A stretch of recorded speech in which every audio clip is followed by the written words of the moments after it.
आलेल्या आहेत. आता डॉक्टर म्हणून पहिली प्रतिक्रिया काय असेल?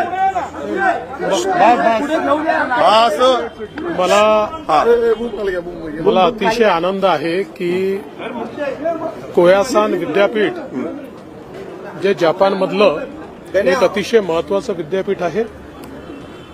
तसा या विद्यापीठाचा 1200 वर्षाचा इतिहास आहे, पण गेल्या 120 वर्ष हे आधुनिक पद्धतीनं त्या ठिकाणी शिक्षण देत आहे.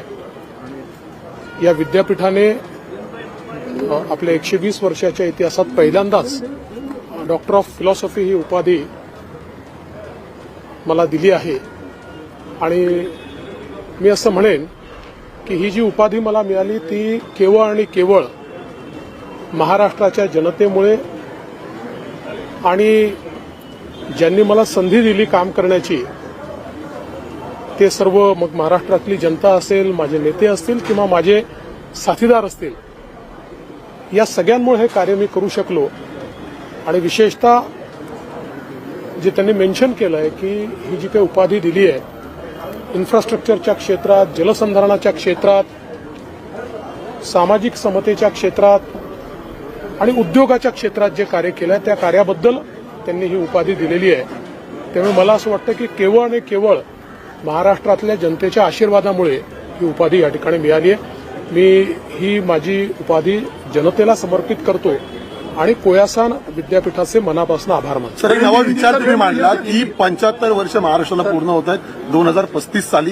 त्या दृष्टीने तुम्ही कामकाज सुरू केलं, नेमका काय विचार आहे महाराष्ट्राचा? मुळातच आपण एक गोष्ट नेहमी लक्षात ठेवली पाहिजे की आव्हान आपल्यासमोर असतात, त्या आव्हानांचा सामना करावा लागतो. रोज जे कामकाज आहे ते करावं लागतं, पण कुठेतरी आपली दृष्टी ही भविष्याकडे असली पाहिजे.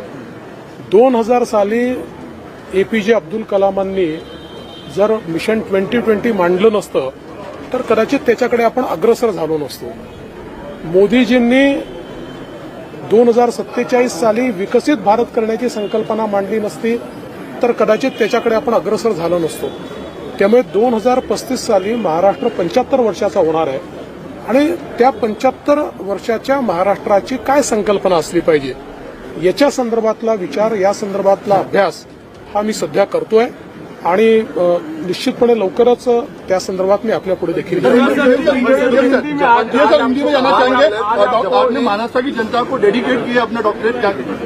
देखिए, मुझे बहुत खुशी है कि जापान की कोयासान यूनिवर्सिटी, जो वैसे तो 1200 साल पुरानी है और अपने आधुनिक अवतार में 120 वर्षों से वो कार्यरत है, उसने अपने 120 वर्षों के इस इतिहास में पहली बार डॉक्टर ऑफ फिलॉसफी ये डिग्री किसी को प्रदान की है और वो मुझे प्रदान की है.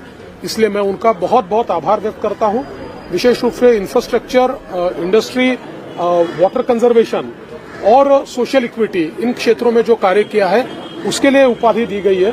तो मैं ऐसा मानता हूं कि ये कार्य मैं इसलिए कर पाया कि महाराष्ट्र की जनता ने मुझे मौका दिया, मेरे नेताओं ने मुझे मौका दिया, मेरे साथियों ने मेरे साथ कार्य किया, इसलिए मैं ये सारा कार्य कर पाया.